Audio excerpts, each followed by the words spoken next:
yang mengatakan bahwasanya keturunan Wali Songo Azamat Khan itu tidak memiliki keturunan, di mana Habib Bahar di situ mengatakan atau membawa referensi dari Rabithah Alawiyah.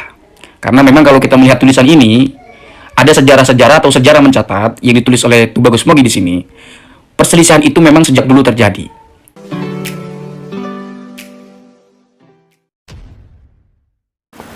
Assalamualaikum warahmatullahi wabarakatuh. Jumpa lagi dengan saya di channel Gagasan Progresif 79. Sahabat sebangsa dan setanah di mana saja Anda berada. Semakin menarik ulasan terkait dengan hiruk pikuk perhabiban di Indonesia. Terus menerus mengemuka saling sanggah argumentasi. Mereka saling memunculkan berbagai referensi yang mereka punya, baik manuskrip kuno maupun berupa catatan-catatan terbaru yang membicarakan soal habaib. Nampak dari situ kita betul-betul disuguhkan sebuah informasi bahwa ternyata persoalan habaib dengan Wali Songo ini sejak dulu perdebatannya memang sering memanas. Sehingga ketika Habib Bahar dalam salah satu videonya mengatakan bahwa Wali Songo itu habaib, dari katanya dari jalur Asmat Khan, tetapi itu terputus, karena kalau katanya dari garis ibu itu terputus. Walaupun argumentasi ini itu sudah termentahkan oleh sejumlah keterangan-keterangan dari keturunan Wali Songo bahwa Wali Songo itu banyak keturunannya dari garis laki-laki. Artinya clear, argumentasi Bahar bin Smith ini kan ngawur. Yang kedua, ketika salah seorang Habib juga, Habib Mahdi, sempat membuat sebuah statement yang mengatakan bahwa katanya banyak sekarang kiai-kiai keturunan Wali Songo ini, katanya keturunan habaib. Kenapa katanya bukan dari dulu saja? Kenapa dulu katanya disembunyikan? Kenapa bukan dari dulu disebut Said Sarip?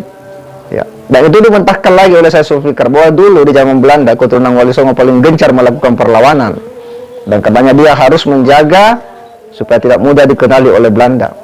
Dan ternyata ada informasi yang cukup menarik kali ini, bahwa sejak dulu memang antara para habaib dan keturunan Wali Songo ini sudah sering terjadi perdebatan-perdebatan yang panas. Hanya saja mereka masih mendudukkan dalam kerangka keulamaan yang mereka miliki sebagai seorang alim yang selalu mengedepankan adab atau akhlak dalam setiap perbedaan. Tidak seperti sekarang ini kan orang dengan mudah membuat statement-statement yang itu bernada mengejek, merendahkan, bahkan memaki. Sebutlah misalnya ketika Habib Bahar dikritik oleh Gus Fuad, dia menyebut dengan perkataan-perkataan yang itu menurut kita sangat tidak etis, itu kurang beradab. Demikian pula ketika Habib Mahdi dikritik oleh Syekh Zulfikar, dia juga memanggilnya dengan panggilan yang nada-nada mengejek, merendahkan.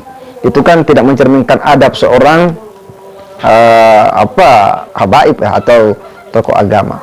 Dan ulasan ini betul-betul memberikan sebuah informasi kepada kita bahwa Wali Songo sejak dulu itu memiliki metode dakwah yang betul-betul lebih kontekstual di Nusantara ini, dan karenanya mudah diterima oleh kalangan pribumi. Dia tidak pernah mengagung-agungkan nasab, tidak pernah membangga-banggakan nasab, karena itu dianggap berjarak dengan warga pribumi yang hanya akan membuat kita susah untuk masuk dalam dunia mereka, susah untuk membuat gerakan dakwah ini lebih masif. Nah, untuk lebih jelasnya kita akan simak ulasan dari buku ini. Kita simak sama-sama. Allahumma amin. Ini kajian ilmu, entah kajian atau bukan, saya hanya menampilkan di sini sebuah tulisan dari Tubagus Mogi. Ini adalah hasil penelitian beliau di dalam buku yang pernah juga saya ulas di video-video sebelumnya.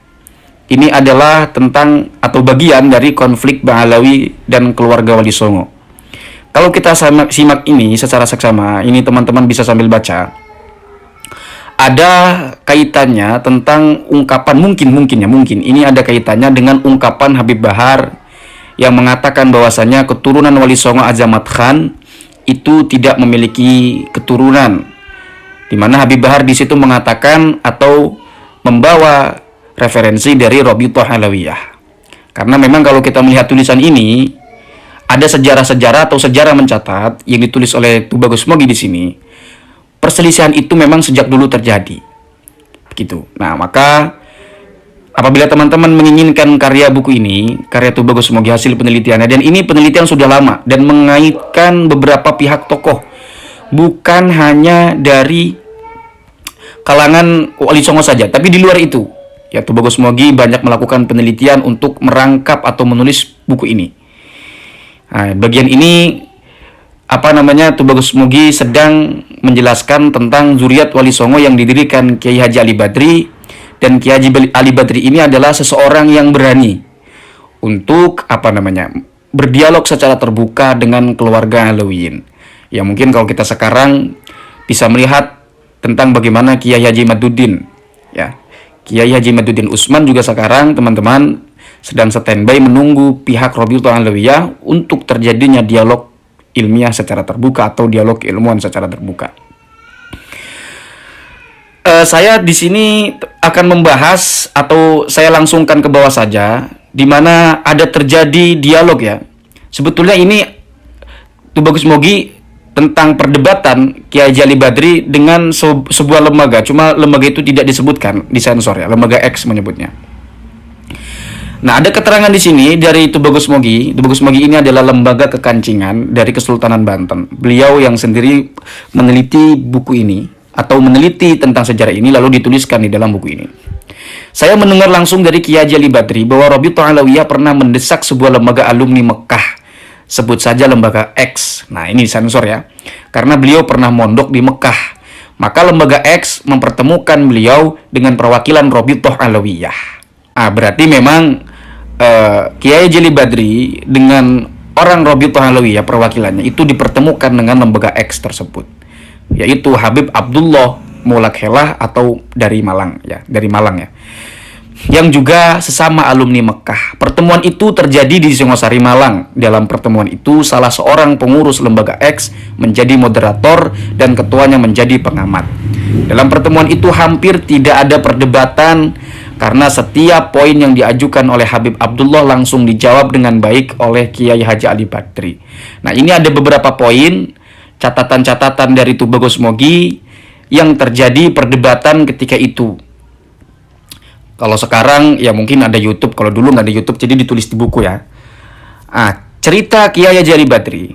Sekali lagi ini kan konflik ceritanya atau diskusinya ketika Rabi'atul Alawiyah mendesak adanya lembaga-lembaga yang mencatat nasab keturunan Wali Songo. Nah, maka kita akan temukan di dalam dialog di sini teman-teman ya. Dialog itu terjadi di sini. Kiai Haji Ali Badri mengatakan, bagaimana bisa antum mengatakan, kita mulai dari sini dulu ya, maaf.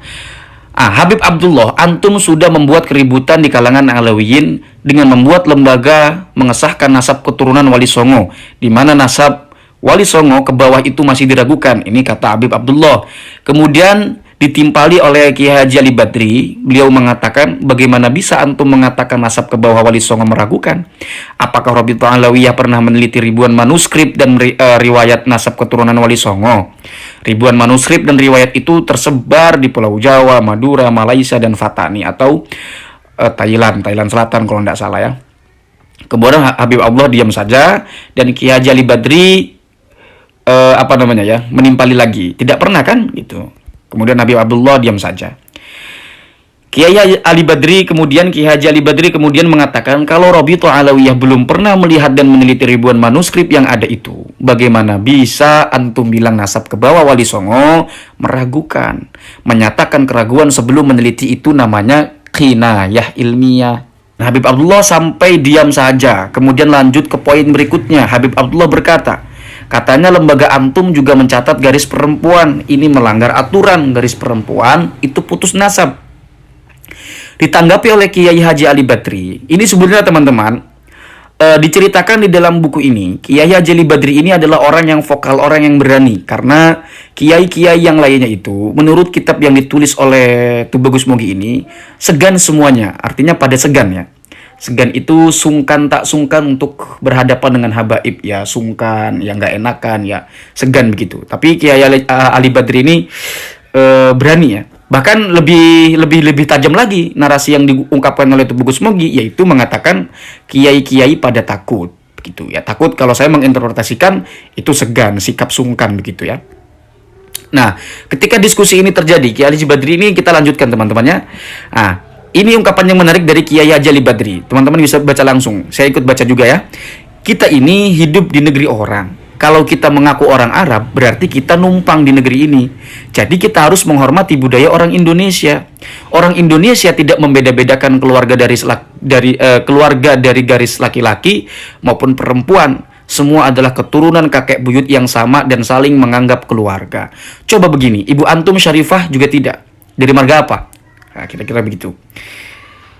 Sebelum saya lanjut, saya ingin menerangkan tentang di Banten juga, itu kalau keturunan dari perempuan itu disebutnya termas. Kalau kita melihat sejarah bagaimana soal nasab di Banten atau di Indonesia lebih umumnya, itu memang tidak terlalu dipedulikan. Ya, siapapun boleh berbaur, itu lebih sifatnya lebih ke arah kekeluargaan untuk menikahkan anaknya atau untuk mempertemukan dua orang yang harus dinikahkan seperti itu. Itu lebih ke arah kekeluargaan tanpa melihat ini keluarga apa. Meskipun ya ada beberapa daerah atau banyak juga ya yang melihat dari melihat dari nasab, melihat dari kedudukan itu banyak. Tapi kita juga jangan melupakan hal yang jumlahnya besar juga. Sikap-sikap orang kita itu lebih mengarah kepada kekeluargaan, pendekatan kekeluargaan seperti itu. Begitupun politik yang digunakan oleh Wali Songo. Seperti yang saya sering sekali ulang, ke Sunan Gunung Jati itu adalah Syarif Hidayatullah, tapi tidak disebut Syarif, tetapi lebih dikenal oleh orang-orang Cirebon dengan sebutan Sunan Gunung Jati. Dan bukan cuma Syarif Hidayatullah, tapi semua Wali Songo. Begitu ya. Kemudian kita lanjut ke percakapan. Habib Abdullah di sini menjawab, ibu saya dari marga bin Yahya. Kemudian Kiai Haji Ali Badri mengatakan, baik, kalau ada pertemuan keluarga bin Yahya dan antum tidak diundang, maka antum tidak akan sakit hati. Karena budaya antum memang begitu. Antum tidak merasa keluarga bin Yahya walaupun antum cucu Habib Yahya dari garis ibu. Tapi kalau orang Indonesia misalnya ada pertemuan keluarga Bani Fulan, kemudian yang keturunan garis perempuan tidak diundang, maka mereka akan marah-marah. Mereka akan bilang, aku juga cucu Mbah Fulan, kok aku tidak diundang? Ini sama sekali Kiai Haji Ali Badri ini sangat cerdas menurut saya. Dapat mewacanakan keidentikan budaya lokal gitu, untuk kemudian dilayangkan kepada publik. Loh, ini jangan dihilangkan gitu ya, budaya kita itu seperti ini, jangan dihilangkan. Karena kalau dihilangkan itu seolah-olah itu mendistorsikan kebudayaan kita. Jadi nilai-nilainya akan menjadi degradasi atau semacam ya kira-kira begitulah, sekitar itulah ya. Jadi saya juga mencatat keturunan Wali Songo dari garis perempuan itu karena hal tersebut. Nah, ini argumentasi yang kemudian digunakan oleh Kiai Haji Ali Badri. Nah, jadi untuk keturunan Wali Songo dicatat itu, kenapa dari perempuan juga dicatat? Itu karena mempertimbangkan faktor budaya. Kalaupun teman-teman mau menolak karena memang itu tidak dianggap misalnya dengan perempuan tersebut, karena itu lahir dari garis perempuan, artinya si keturunan Wali Songo ini perempuan tidak menikah dengan orang yang keturunan dari Wali Songo juga, suaminya, ya nggak masalah. Cuma budaya orang itu harus dihormati. Lagi pula, Rasulullah SAW mewajibkan kita untuk mempelajari nasab dengan tujuan silaturahim. Dalam Islam, rahim itu keluarga. Tidak ada bedanya antara garis laki-laki maupun garis perempuan. Semua harus disambung silaturahim. Nah, salah satu cara silaturahim ini adalah dengan mencatat. Jadi di sini Kiai Haji Ali Badri juga sangat saya suka ini. Di mana orientasi pencatatan nasab itu disebutkan untuk mempererat tali silaturahim. Nah, kalau sudah dicatat seperti ini, jika ada pihak-pihak atau oknum-oknum yang merasa bangga dengan nasabnya, nah maka itu salah sendiri.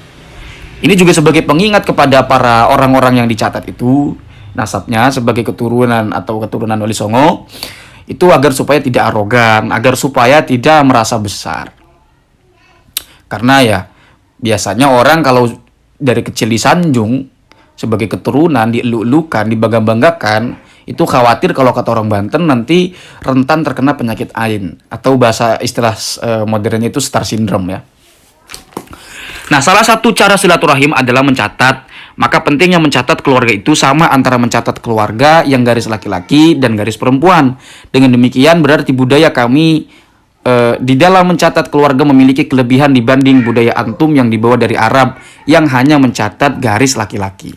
Habib Abdullah mengatakan, kalau begitu yang garis perempuan juga antum jadikan ahlul bait. Kiai Haji Badri, ini pertanyaan yang cukup rumit sebetulnya ya. Kita lihat jawaban Kiai Haji Badri di sini. Pendataan keluarga ini bukan untuk memberikan mereka status ahlul bait. Tuh, jelas. Maka di sini kita bisa melihat sejarah, teman-teman, tentang keberanian dari Kiai Haji Badri ini dan tentang mengapa, apa dan bagaimana dan untuk apa pula keturunan Wali Songo itu dicatat walaupun dari garis perempuan. Bahkan yang garis laki pun selalu kami larang untuk mengaku Habib. Karena tujuan perhimpunan ini untuk silaturahim, bukan untuk mengubah status menjadi Habib. Lagi pula anak syarifah yang ayahnya orang biasa itu, kan statusnya masih ada ikhtilaf di kalangan ulama. Apakah dia sayyid atau bukan? Seandainya saya bilang dia sayyid dan antum bilang bukan sayyid, kemudian kita berdebat. Belum tentu juga antum menang debat dengan saya. Kemudian Kiai Haji Badri mengucapkan kalimat terakhir itu dengan nada bercanda. Ketika Kiai Ali Badri mengatakan belum tentu juga antum menang debat dengan saya, itu berarti kita membacanya dengan gurauan ya, karena memang ini ada keterangan itu bercandaan. Habib Abdullah pun menanggapinya dengan tertawa.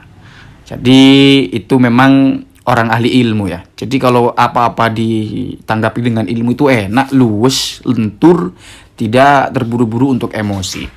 Kemudian Habib Abdullah mengatakan antum juga bikin keributan di kalangan Alewiyin karena antum juga menyinggung soal ka'fa'ah yang sudah disepakati oleh habaib. Kemudian Kiai Haji Badri mengatakan saya hanya mengkritik fatwa habaib yang berlebihan terkait kafa'ah, yaitu yang mengharamkan dan bahkan tidak mengesahkan syarifah menikah dengan orang biasa. Apalagi fatwa itu tersebar di internet. Saya khawatir itu memicu kesalahpahaman dari non-muslim. Nanti mereka berpikir bahwa dalam Islam ada perbedaan kasta tak ubahnya dalam agama Hindu. Nah, ini yang pernah saya sampaikan, teman-teman. Yang pernah saya sampaikan. Sebetulnya saya ragu untuk menyamakan nanti ada kekhawatiran seperti kasta di agama Hindu. Tetapi saya yakin dengan pikiran saya sendiri ketika ada Kiai Haji Ali Badri mengatakan seperti ini. Karena saya juga cukup banyak membaca tentang agama-agama Hindu, budayanya, tentang bagaimana kebudayaan mereka. Saya waktu itu pernah belajar dulu ya tentang perbandingan agama. Ya dengan salah seorang lah ada lah ya. Nah saya khawatir mana itu bang, Wali Songo diterima baik oleh pribumi diantaranya karena berhasil menghapus kasta-kasta itu. Nah ini saya suka sekali ini. Yang pernah saya jelaskan juga ya pendekatan keluarga itu. Maksud saya kalau habaib tidak mau menikahkan putrinya dengan semisal orang Jawa, janganlah menggunakan alasan kafa'ah itu. Khawatir ada yang salah paham atau sakit. Ini sudah sangat bijak sekali menurut saya Kiai Haji Badri ini. Jangan menggunakan alasan khawatir ada yang salah paham atau sakit hati karena merasa direndahkan. Bilang saja putrinya itu sudah dijodohkan dengan orang lain. Lagi pula ini kan masalah khilafiyah, siapapun berhak mengkritisi. Setelah Habib Abdullah yang mewakili Rabi'atul Alawiyah itu tidak ada lagi yang mau diajukan, maka giliran Kiai Haji Badri yang mengajukan pertanyaan. Kiai Haji Badri mengatakan kapan Rabi'atul Alawiyah berdiri? Kemudian Habib Abdullah menjawab sekitar 1930. Ya, sebetulnya 1928 ya. Sejarah mencatat seperti itu. Kiai Haji Badri kemudian berkata, perdikan derajat itu berakhir pada tahun 40-an. Perdikan derajat dipimpin oleh Sunan Derajat dan keturunannya secara turun-menurun. Semua penguasa perdikan derajat adalah putra mahkota atau anak pertama dari ayahnya hingga Sunan Derajat bin Sunan Ampel. Maka mereka berkumpul di lokasi pemakaman derajat, nama-nama anak beranjak sehingga Sunan Derajat itu tertulis di batu nisan di satu lokasi pemakaman. Jadi nasab para penguasa perdikan derajat hingga tahun 40-an itu tentu saja lebih sahih daripada nasab yang dicatat dalam buku yang diterbitkan lembaga apapun. Kemudian keraton Cirebon sampai sekarang juga masih ada, sehingga keluarga keturunan Sunan Gunung Jati mudah ditemukan di sekitar keraton. Kesultanan Banten berakhir sekitar 1 abad sebelum Rabi'atul Alawiyah berdiri. keturunan Sultan Hasanuddin atau keturunan Sultan Maulana Hasanuddin juga bisa dikenali dengan panggilan Tubagus sebagai gelar kebangsawanan, sehingga tidak sulit juga untuk mencari keturunan Sultan Hasanuddin atau Sultan Maulana Hasanuddin.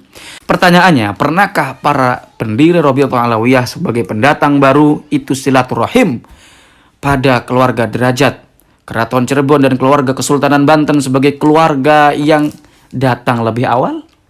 Nah, ini sekak Habib Abdullah diam saja. Artinya, ya sebetulnya ini bisa dilanjut, tetapi nantilah saya buat lagi. Bagi teman-teman yang menginginkan PDF ini sangat terbuka, silakan chat di WhatsApp admin. Hadanallahu wa iyyakum ajmain. Wassalamualaikum warahmatullahi wabarakatuh.